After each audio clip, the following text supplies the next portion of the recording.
Hello and welcome to today's McMaster University Continuing Education Caregiving Essentials webinar. Two can be a lonely number. Find support at the WellSpouse Association.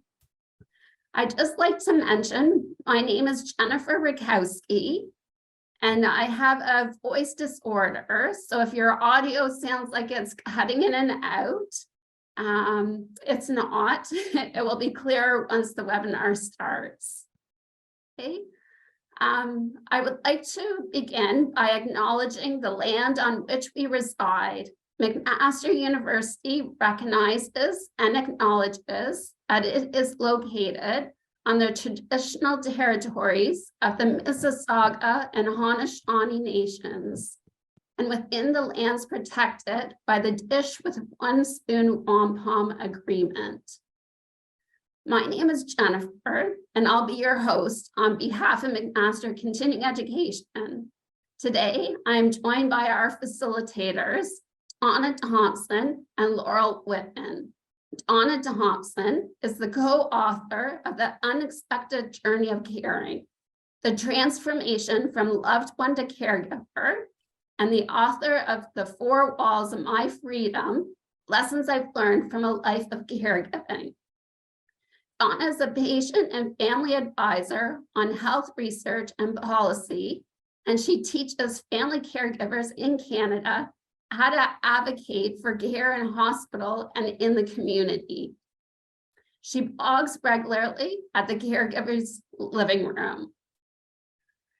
Donna is the facilitator of Caregiving Essentials and Infection Prevention and Control for Caregivers and Families, our free online courses for family caregivers. And I would like to introduce you to Laurel Whitman. Laurel joined the WellSpouse Association as a member in 2014 and joined its board of directors in 2020. With a particular interest in reaching younger WellSpouses like herself. She became president-elect in early 2021 and president in September 2021. She also co-facilitates its Younger WellSpouse Support Group. Laurel and her husband, Eduardo, have been married for more than 15 years. Eddie was diagnosed with MS in 1998 while he was in his early 20s, and the course of his disease was aggressive. He has needed 24-hour care for more than a decade. He currently lives at home with Laurel, but also spent 2 years in an assisted living facility. So Laurel is experienced with a range of caregiving situations. And Donna, I'll hand things over to you. Oh, thank you so much, Jen. And I am absolutely delighted to be here today with you, Laurel. Laurel, I've known you and been a long-time admirer of you personally, and also just the work that you do with WellSpouse. Maybe people listening are not very familiar with WellSpouse, but we're going to really learn about the huge range of supports that are out there, both in the United States and in Canada. It's growing in Canada, for spousal caregivers.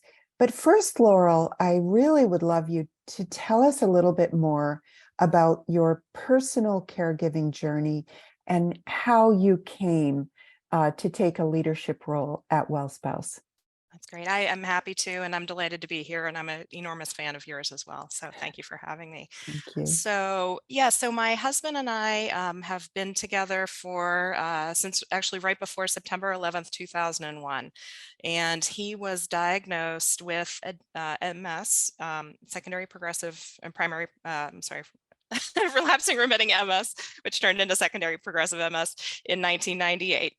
So several years before we met, and he was very functional when we met. We met at a coffee shop, not unlike a lot of people in their early 20s, where you meet people and fall in love. And he was working, and didn't really need a lot of help at that point in time, but his course of disease was very rapid. This was before we had some of the better drugs now for modifying the disease course with MS. And within 2 or 3 years, he had to leave the workforce. He could no longer do the job he had been doing, which he loved. And that's really when I think the caregiving piece of my journey with him started. Suddenly I was the one who was responsible for our financial situation, for a large part, and all of the normal things people do around their house. And his disease course has physical symptoms, but it also has cognitive and emotional symptoms, and those were present early on as well. So it was a period of time when I felt very alone. I was married, but the partnership didn't look like other partnerships that were around me and that I was familiar with. And by say early 2010, or 2011, he had a very bad hospital stay and for an infection, which is common with MS. And we all sat down in a conference room at the hospital with their staff, and they told me he needed 24-hour care. And, my mind was just blown. It hadn't occurred to me that things had gotten that bad. And I asked how I was supposed to do that and hold down a job. And, I was 30 at that point, early 30s. How am I supposed to have kids like we want? How am I supposed to pay for all of this? And nobody had any answers for me. The next several years were very difficult. His disease was progressing. There were more hospital stays, and I felt very alone.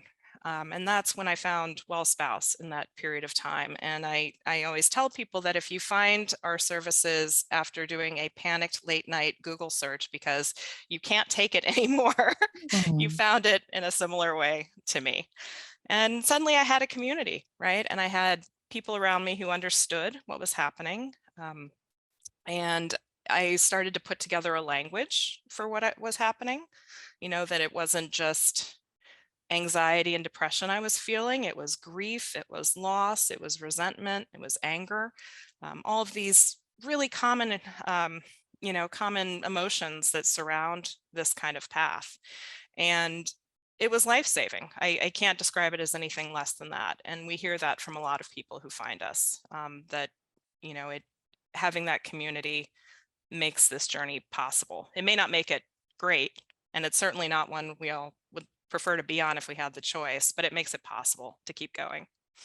And Mhm. the pandemic changed a lot of things, but it also took my commute away. My husband's very high risk, so I work from home now, and that freed up a little time to give back to WellSpouse maybe earlier than I might have otherwise been able to do it. So it's a labor of love for me. So, and a very important organization even now. And my husband's at home. We're still, in the midst of it, 24-hour care. And, we're providing skilled nursing level care here in our homes. And my day job is in finance. I'm not trained in this, but, I have been fortunate to have really amazing support around me to make this possible. Mm. Wow, what a story. And I am having goosebumps. I mean, just your moment of finding, WellSpouse and that late night Google. Mhm. I remember in my own situation, it was different. I was caring for our son who has multiple disabilities, and he was a baby when he was extremely ill and 24-hour awake care. Mhm. And I did that search, but I had the yellow pages because it was before the internet. Yep. And I remember looking up associations. Is there anything, a There has to be society or somebody. something?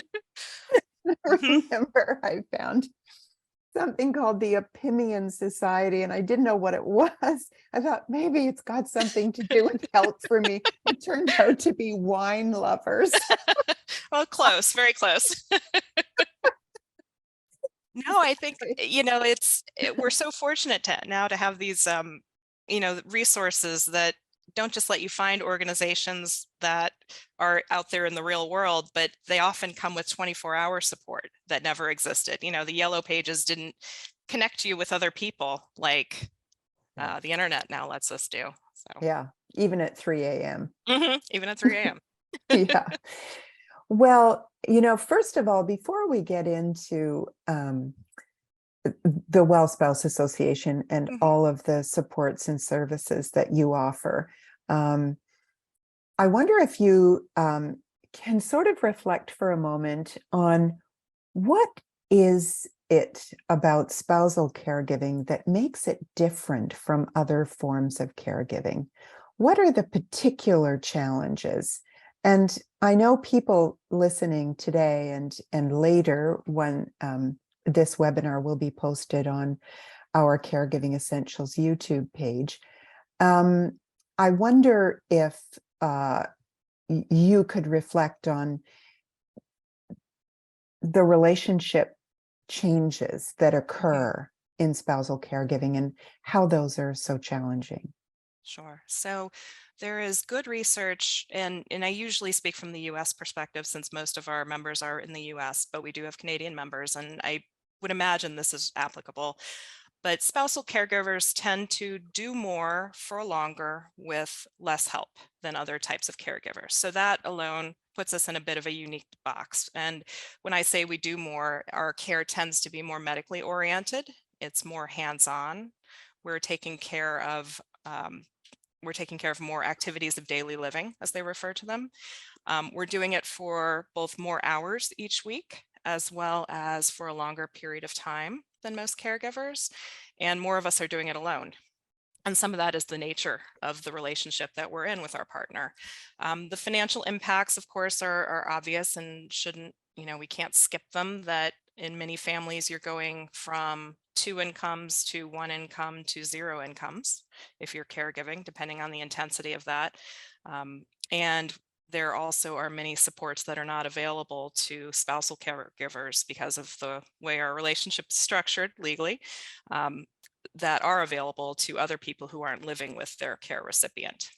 And then finally, the emotional impacts are different. It's the loss in many cases, too many cases, of your primary intimate relationship, right? We get married for a partner and the support that that primary relationship can provide, and illness puts you into a situation where you're both dealing with the same event, but you're having very different reactions to it. And many times, I think caregivers who are spouses, they don't want to burden their partner who is already having the challenges of illness to, with their own emotional journey that they're having that's a little different. So that, I think, is really the piece. That's the piece that brings people to Well Spouse. I think it's the loss of that relationship, that this isn't really a partnership anymore, even though it has all of the trappings of partnership around it. Mm-hmm. And I know people are anxious to find out how to, about some of the resources and supports that Well Spouse offers, including in Canada. And we will get to that in a second. But I wondered, I kind of want to explore, first of all, this idea that the relationship has fundamentally changed. And when I think about particularly spousal caregiving, I guess it applies to any form of caregiving, but there is something called caregiver identity theory that Rhonda Montgomery and Carl Kozlowski developed, which is your life in a pie shape, and your caregiving. And they use spousal caregiving to demonstrate this theory in the pie. So that's your whole life, and a big piece of pie would be work. Big piece of pie might be children. Big piece of pie might be church, if that's part of your life. Sure. Spousal care is going to be a small piece, and suddenly that pie of the spousal caregiving begins to take up most of everything else and becomes almost your entire life. And I wonder, as you've described it, Laurel, I wonder if you can talk about the ways in which extended family and best friends, your closest circle, responds or doesn't respond to that fundamental change. And if I can go to your pie analogy, I actually think I would overlay caregiving on top of everything else in that model, because my work didn't just get squeezed, it got changed by the caregiving experience. I don't have the flexibility to leave for other jobs. My relationships have all changed. There isn't a place where caregiving hasn't brought changes to my life. My husband's needs are always primary to mine on some level. Whether that's fair or not, in a marriage, that's just the way it is right now. I have to think of him first. And so I think the caregiving doesn't just crowd out the pie, but it colors it. It is the glue that binds some of those pieces together throughout. So yeah, family and friends as a part of that. Roles do change. I think, the roles change within the relationship. It's no longer 50-50 for most of us. It shifts to some very different number. In many cases, the person you're with is very different than the person they were when you got together. Now, everyone changes, right? We acknowledge that all people change over time. That's a normal part of relationships. But for instance, somebody who's having tremendous cognitive challenges, that's a very different person. That's not a Yeah. person that you're having, intense conversations about politics or, the economy or your garden or whatever it is like you used to. It makes them a different person. Family and friends see that too. An interesting dynamic that I would love to study more is one that we hear very frequently in our support groups, is that our partner's family often they step back, and they seem very willing to let the partner take on primary responsibility, and our parents or family or siblings are the ones who step in to fill that, which is such an interesting dynamic. It's a painful dynamic to feel that you've been kind of abandoned by your partner's family. I suspect it has something to do with how hard it is to see your own child going through, a very difficult medical situation that, isn't resolvable and may progress. But boy, do we feel it as caregivers, that feeling that not even his family is helpful here, or not even her Yeah. family is around when we need them. Friends, I think, struggle with how to support us. Mhm. They struggle with, these diseases often put our partners into very vulnerable positions. Mhm. Even being with somebody for half an hour in the house, in my husband's case, that means I have to walk somebody through, what happens if his oxygen monitor goes off? What happens if what if the feeding tube pump starts beeping? It isn't easy to ask somebody to step in. And I think people shy away from doing it because the fear of saying the wrong thing, doing the wrong thing, not being enough in that moment. But again, that reads to us as, abandonment and loneliness and isolation. So, Yeah. the role changes. I often advise people to try to have some grace for people who try to show up. I did a podcast recently where the summary of, this part of the discussion was, let people be awkward. And I thought that was a really good summary. If you can tell that the people in your life are trying to maintain those relationships, let them do it poorly and be a little graceful and try and Mhm. maintain those relationships, because it's better for you as well. Yeah. People who listen to this webinar series regularly will have heard this story before, but, I think people, particularly in the case of either a communication impairment, Yeah. a cognitive impairment, as in the case, my father had 3 strokes and lost his speech and mobility. No one came to visit. Yeah. And our son is non-speaking and has had many, many different surgeries. He has a G tube as well, a feeding tube, and has many appliances that keep him alive. And, I remember in the early days, my darling mother-in-law, whom I loved very much, I think was really frightened by the scenario that was going on at home. Nicholas had a massive surgery and was having a lot of postoperative complications at home and such. And my mother-in-law said, now, if there's anything I can do, but I'm sure there's nothing I can do. Please don't call on me. Oh. Please don't make me help. Yeah. And Yeah. I was so tired that for some reason, the words that came out of my mouth were, Jean, I wonder, could you make us a banana bread? And she said, oh, I would love to make you a banana bread. She was so relieved Yeah. that there was something she could do Something she could do. Yeah. that was within her capability and within her comfort zone.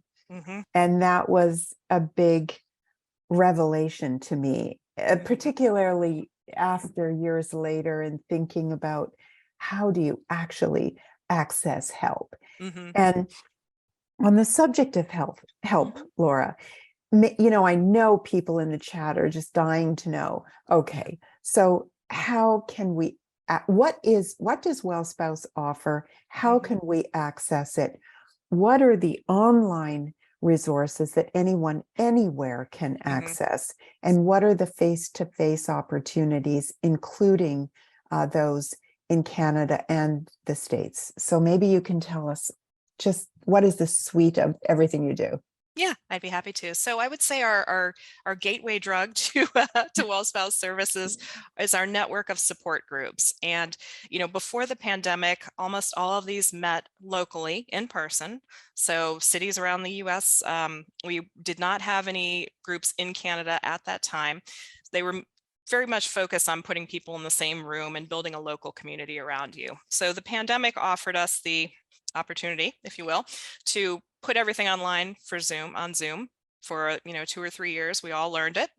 So all of our meetings went to Zoom during that period. And now we're going back to a mix of half and half. So we have about 30 meetings per month that we run. It's something on most days of the month, and you can be from anywhere for all of our meetings, almost all of our meetings. And we have several meetings that are specific to younger well spouses, two of which I help co-facilitate. And we also have 2 meetings now for what we call our formers. And those are people who have lost their partners. That can be due to divorce, leaving the relationship, where you still have this impact in your life from caregiving, but also, of course, with chronic health issues, it's not uncommon that people's partners pass away. So those are some of the resources that I think people find first. And the benefit of our support groups, I would say, there are a lot of organizations run support groups. They can be local, or the disease-oriented groups or organizations might run them. But a lot of our meetings have met for years and years and years and years. A 6-week course is terrific for those 6 weeks. My experience has now gone on for almost 2 decades. So I need a different level of support than, a short course. And that allows you then to build relationships with people, and it allows you to have resources at hand as the journey changes what you need. At one point I needed more help with logistics of caregiving. Now I need more help with the emotions of long-term caregiving and what it might look like in the future if my life changes in a different way. How can I help plan for that? So I think the support groups are a really important part of our model. And we always say, try a couple. We do have a membership fee. We want people to join because that's what supports the organization. And the fee is, the proverbial cup of coffee a month. And we don't turn anyone away who can't pay that. We understand the financial challenges of caregiving, so we can make arrangements for people for whom even that's, cost prohibitive.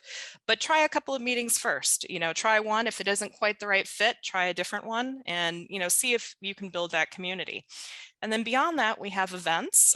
You were instrumental last year in putting together one of our events, which is terrific.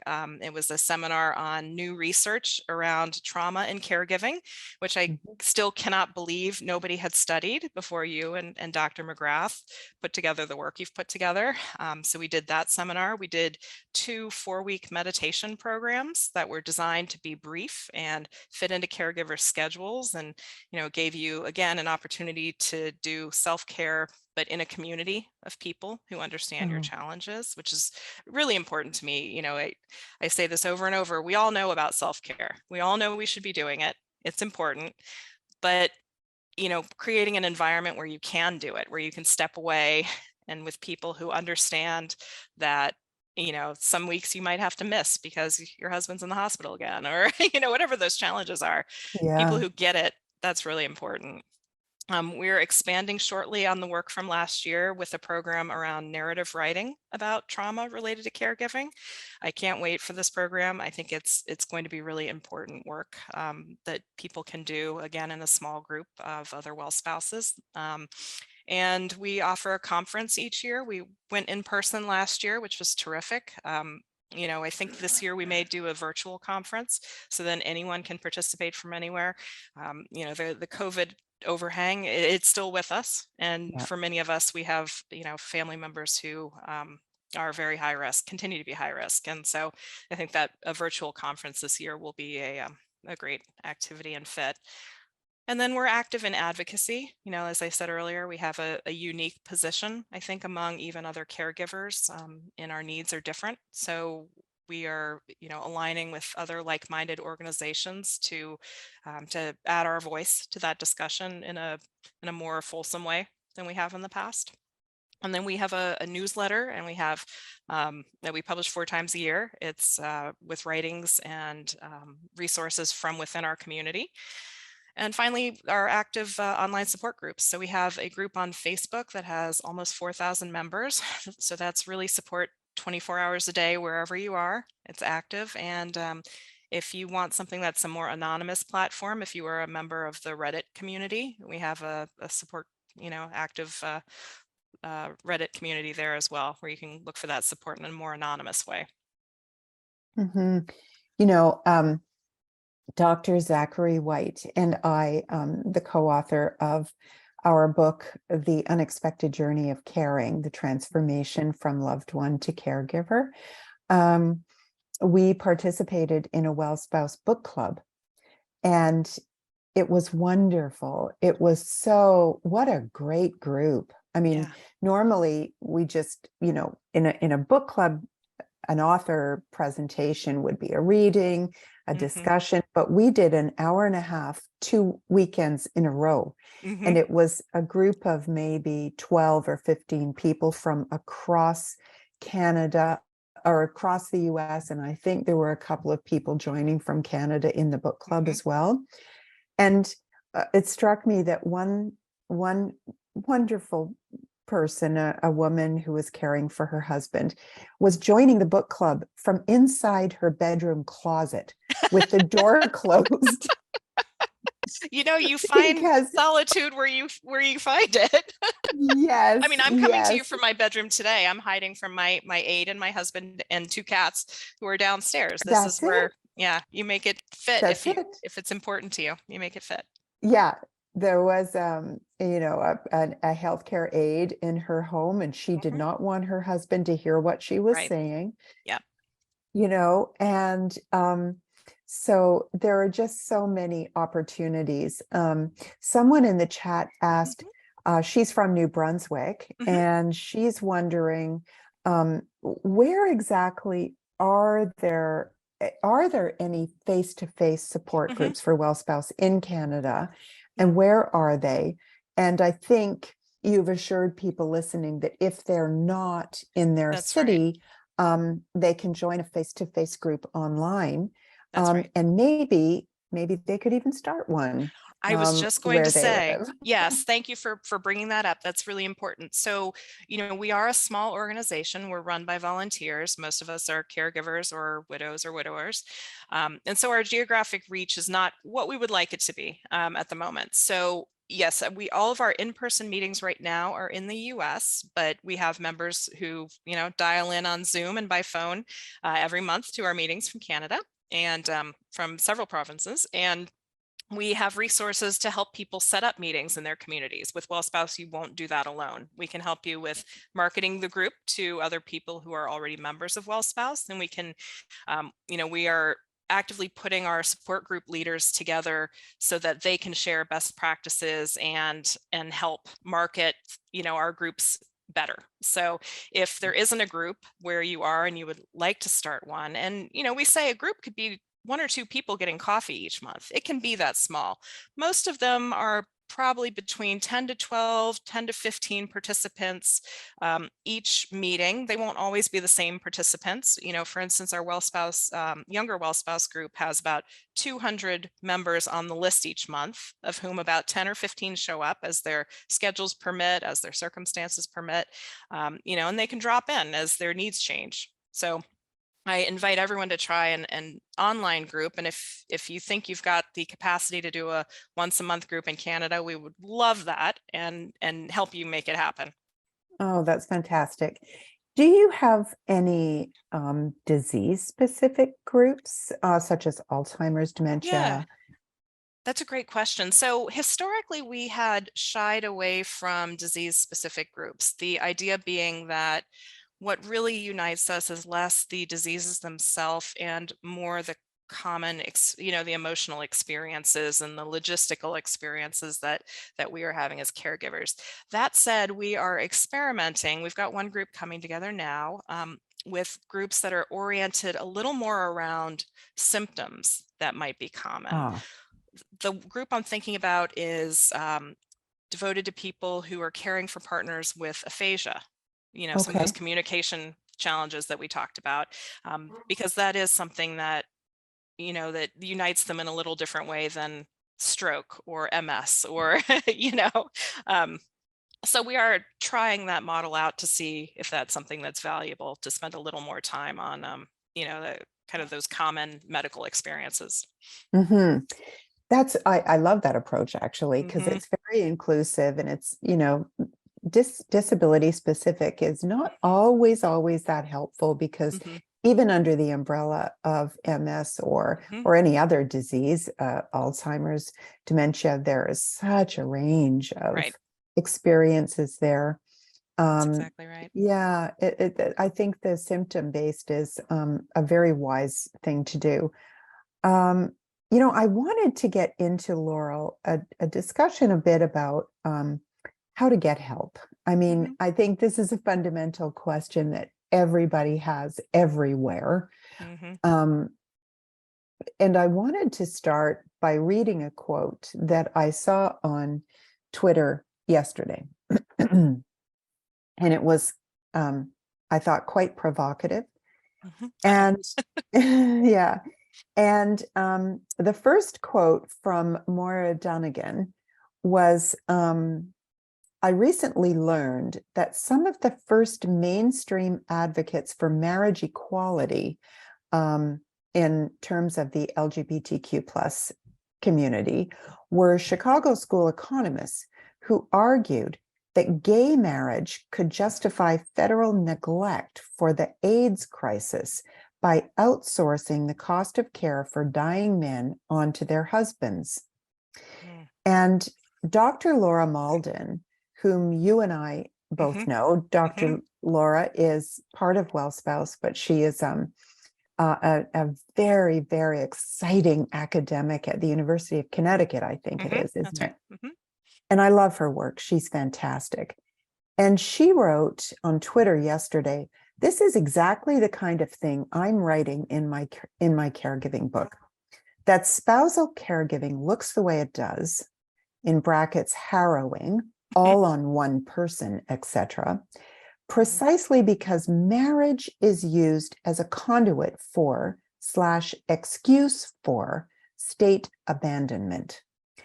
And I thought that's really interesting Mhm. that policymakers or anyone in charge of public fund purse strings Mhm. could look at marriage or family relations of other kinds, parent child, daughter mother, Mhm. as private and therefore not worthy of public expenditure, and Mhm. that there is no recognition of the human capacity for being awake Mhm. 24 hours in a row and Yeah. working 24 hours, or as that famous book about Alzheimer, the 36-hour Mhm. day.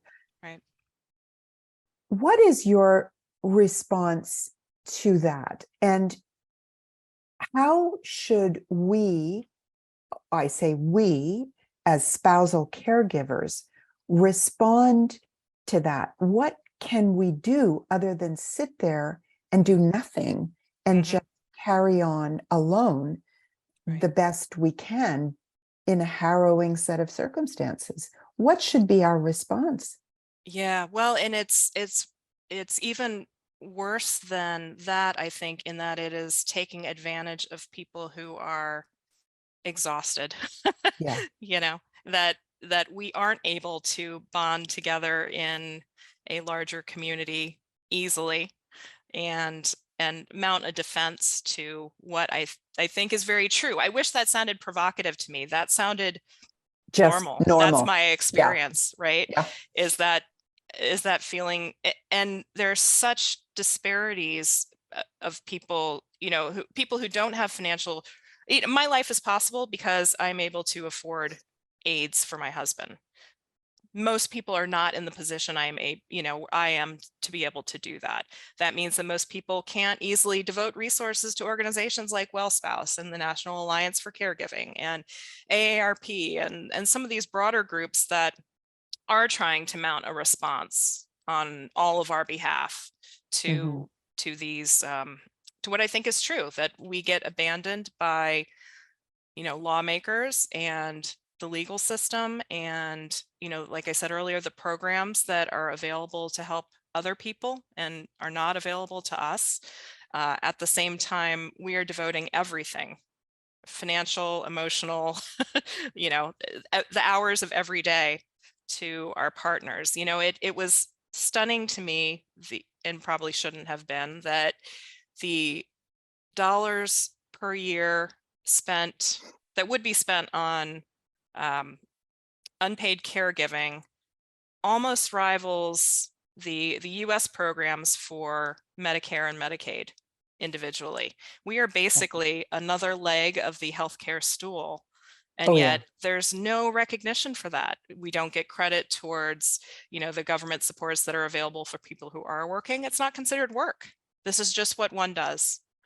Mhm. It's very disheartening. And I will respond to you with a quote of my own, and I'll paraphrase it. I love it. It really resonated with me that if we are preaching self-care to people who really need community care, we are just failing them in a whole new way. And that's true. No caregiver can do this alone, and yet we're expected to. Yeah. And I think that there is, I think often that what underlies that, the fact that that's happening, allowed to occur everywhere, Mhm. is the fact that, you know, um, I think we're not allowed to say no, Mhm. because that is a betrayal of That's right. love and loyalty. Right. And that is not allowed. Right.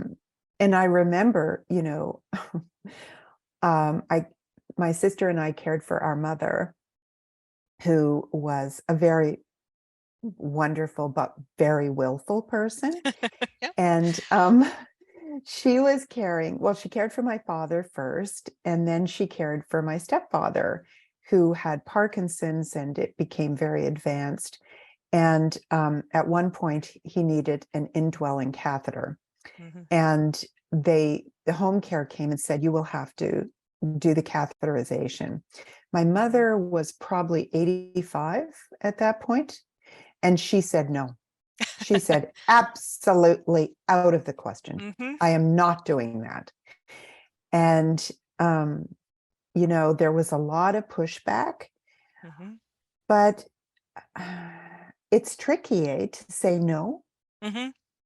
Yeah. And I've had an experience similar actually around the same topic, that if I was taught by home health care providers how to do the catheter, procedure with my husband, Mhm.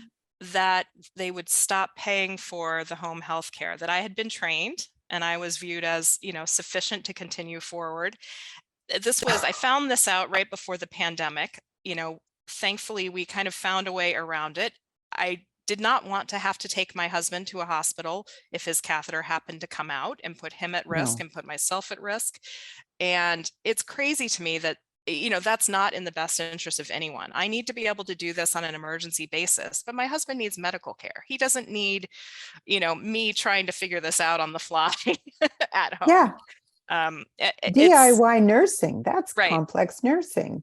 Absolutely. It's, we have joked before that we're running an ICU here in our house, and I'm Mhm. utterly untrained to be doing that. So that is a way that I felt really abandoned by the system. It didn't make sense to me. And yet, you follow their rules because that's how you get the resources you do need, So I, for a long Mhm. time, until pretty late in the pandemic, I did not know how to do a life-saving procedure for my husband, because if I was taught that, the resources I would otherwise get would be pulled away from me. So, Yeah, that's a familiar story in Canada too. mhm, And I would say that, I mean, I'm interested to know, in light of your comments about community support, mhm. what does community support look like for you or for other spousal caregivers? So when we talk about what we really need is community support, Mhm. what is that exactly? Yeah, I do think a lot of it is what WellSpouse has provided me. So it's having a place to go 24 hours a day. Because for some reason, medical emergencies always happen at night, in the middle of the night, when doctors are not available, when you can't find the resources that are normally available, kind of during office Mhm. hours. Small things. I hesitate, of course, to put any more burdens on medical professionals, but it's always been kind of crazy to me that they don't have specialists in the hospital over the weekend. So my husband hangs out routinely until, the specialist shows up on Monday to do something. That puts him at risk, and it extends the burden, so kind of 24-hour care, for me, for him, I think would be good places to start. Real financial resources. Canada, I think, has done a little better job than the US in getting the healthcare system put around people. Maybe it still doesn't look the way you would like it to look ideally, but we very much ration care here. People don't go to emergency rooms, because they're afraid of what the cost will be, and that's, of course, ridiculous. It's, this should be a human right, with access, and it needs to be paid for. We understand that, but the system we have, fails us in so many ways. So, Mhm. Mhm. Well, it's interesting. I think that here in Canada, there is a new Canadian Center for Caregiving Excellence. excellent. Yeah, and it's a wonderful entity. And I'm an advisor there, Hmm. and we are trying to, a white paper has been written, and there's a huge lobby effort going Hmm. on, including lots of hand holding to organizations within the US to, Caring Across Generations, Hmm. AARP, and Sure. National Alliance, etc., to try to galvanize a social movement for Hmm. change, and here in Canada, a national strategy for caregiving that Hmm. includes, all of the disease groups and Hmm. families involved there. So I'm very hopeful that maybe,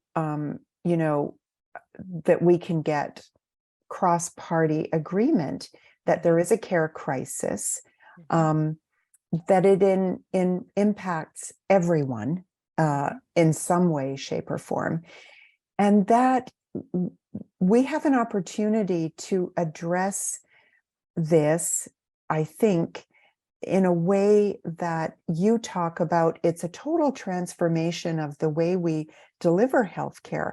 And if we get the supports to deliver, for example, complex care at home, Hmm. where you the response, if you call, telehealth, we have a telehealth service here, and you see a new symptom, Hmm. that you haven't seen before, and you don't know if you should be calling 911 or Yeah. doing nothing. Yeah. That's really the problem. You have no idea if you're looking at a life-threatening situation or it's nothing because you've never seen this before.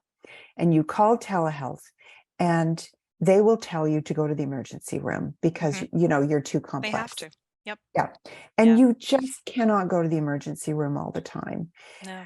And so what I see is happening a lot in caregiving support groups that are on Facebook, online, is that people will take a picture of a rash or something, Yeah. post it at Yep. 3:36 in the morning, and somebody from the Philippines will say, "I know what that is.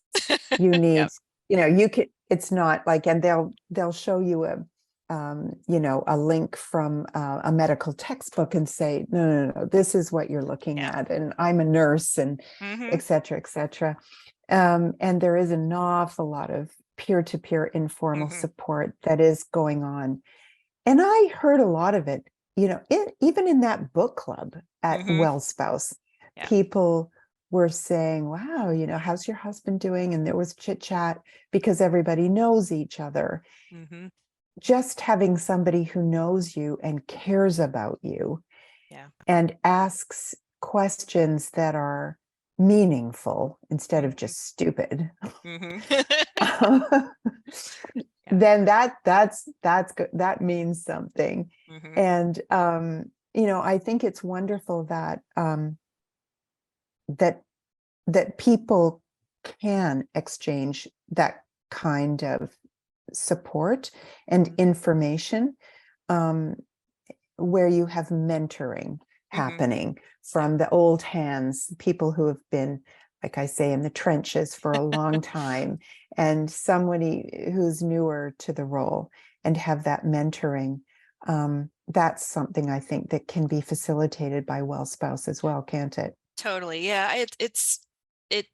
My view is the services we offer should make you live your best life. And if that means getting the information you need more quickly, I think we've all had the experience. It's pretty universal that you're in a doctor's office, you get new information, a new diagnosis, here's a new piece of equipment you're going to be using, and you have about 10 minutes with that doctor at best.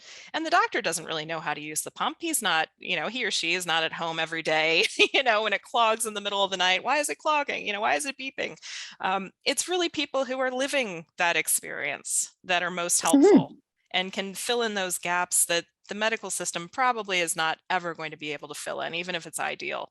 They don't have that lived experience. And that, I think, is what is so important about our community, and others that might be like it for other kinds of caregivers, is we can really tell you what has worked for us, and if that advice, guidance makes sense to you, you can implement it right away.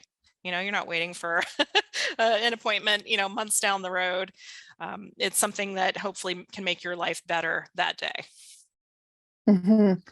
It's fantastic. And I want to point out Laura Mauldin, Dr. Laura Mauldin, Mauldin,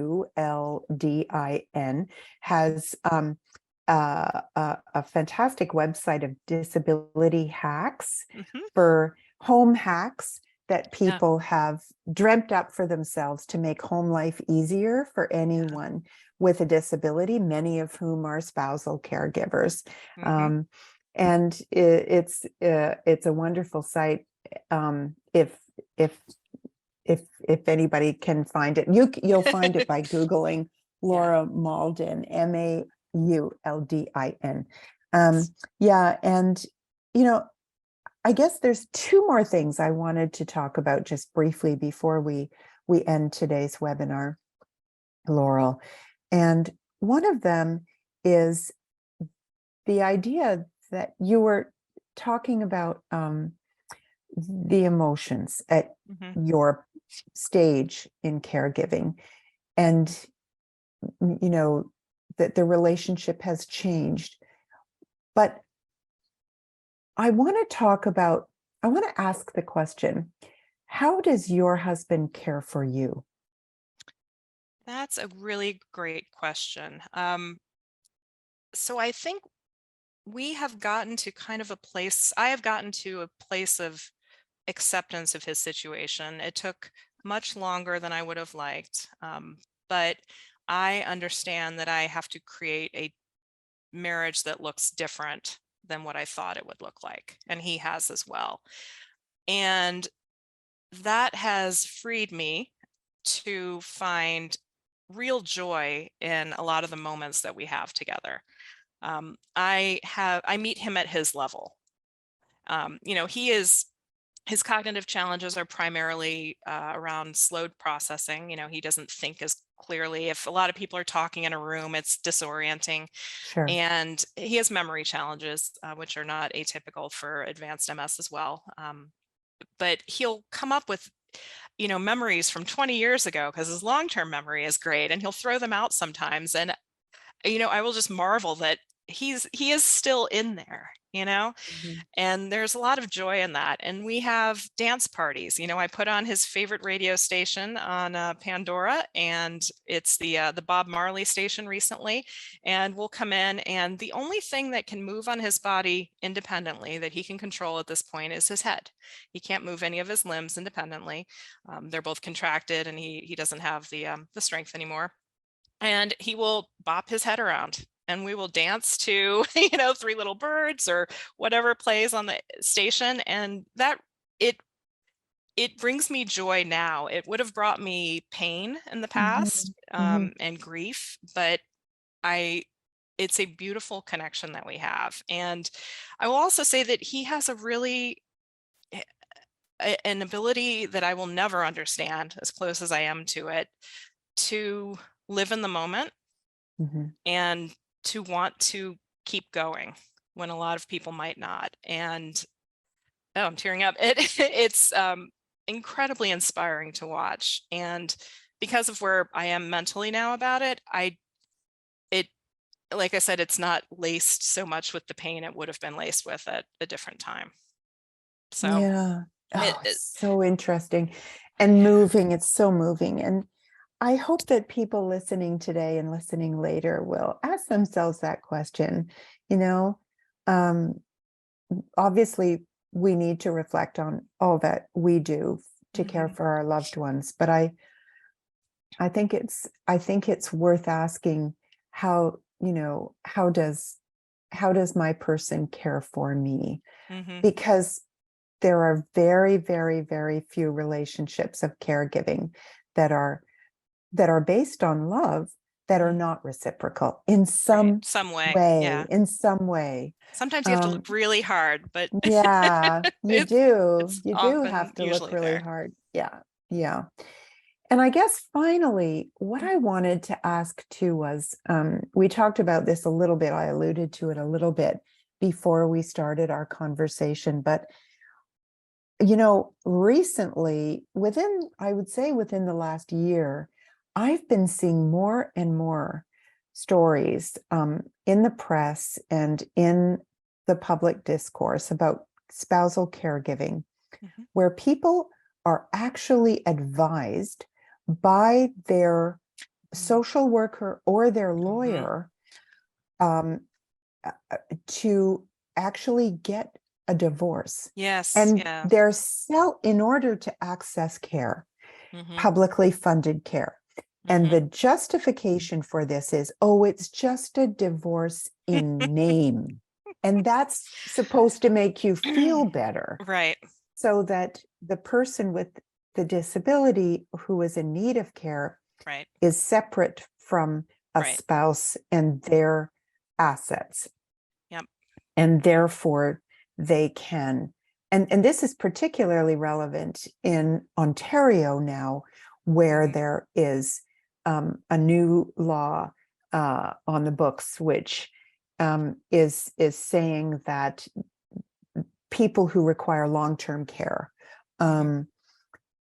will be moved to an institution of not their choice Yeah. and within 150 kilometers, which is a very long way for anyone to Long travel way to to drive. visit. Mhm, Yeah. And in order to clear beds from mhm, hospitals, from the alternate level of care, they call it. mhm. And so many people are suddenly faced with, oh, maybe I should go private, and how am I ever going to afford it? So yeah, this is increasingly, I'm seeing people thinking divorce.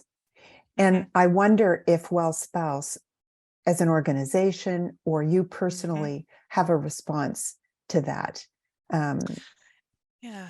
Yeah, it's something we see in the US as well. It's not uncommon. And the difficulty of our system is probably similar in Canada, that every state has different rules, and so you're very much tied to where you live, and it can be difficult to uproot your life to somewhere where you could get resources and stay married. But yeah, that's when I mentioned earlier that we have formers, we include in that formers community the people who have divorced for the normal reasons, that their relationship is no longer serving either of them in the way that they want.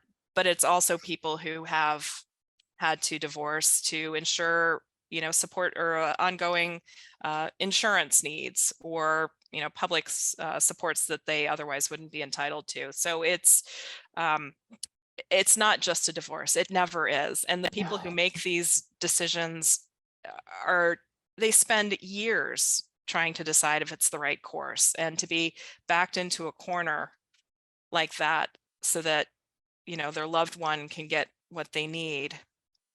That's not a system that serves anyone. No, it's tragic.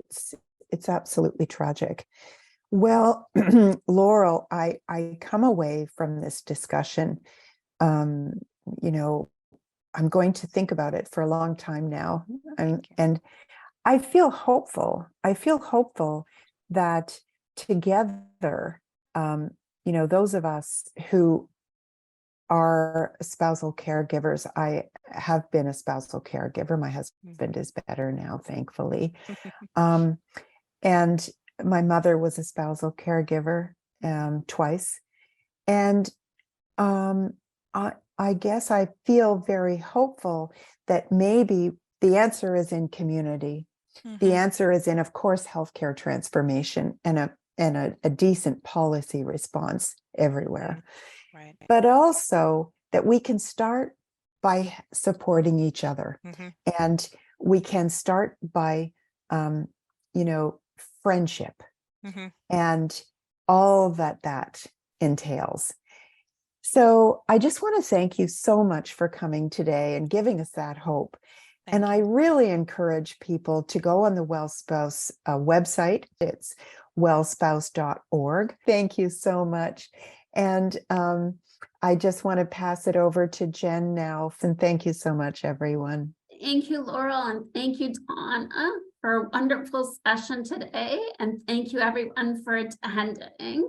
So for more information, you can visit the Well Spouse organization website as well. There's a phone number here, 732-577-8899. Thank you, everyone. Thank you, everyone. Thanks so much for joining today.